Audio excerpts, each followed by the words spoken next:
ये स्पेशल आपके लिए, ठीक है। और यहीं खड़े रहना, मैं बोल रहा हूँ। Okay, ladies and gentlemen, very good evening to you all, and I'm really delighted to see you all here. मैं जानी अंग्रेजी बोली, एक बड़े जम्मू के रादर नेशनल लेवल की फिगर है।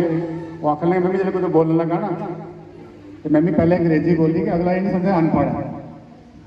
इस वास्ते तुसें भी नहीं आख्या, मैं नहीं समझा मैं अनपढ़ हाँ।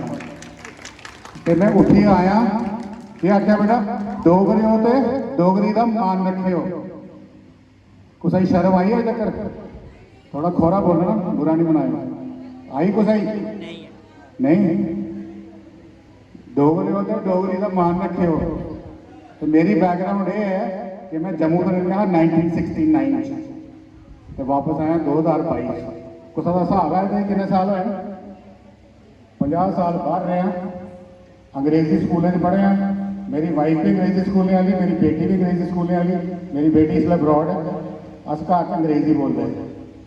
2022 कहनी है, मैं कुछ ने आख्या भैया डोगरी बोल। पहली बार कुछ प्लेटफॉर्म पर भी बोलता तो मैं अंग्रेजी बोलनी शुरू की थी। भी दिमाग में कोई गल आई, मैं कहा डोगरी बोलनी चाहिए। तो जब मैंने डोगरी बोली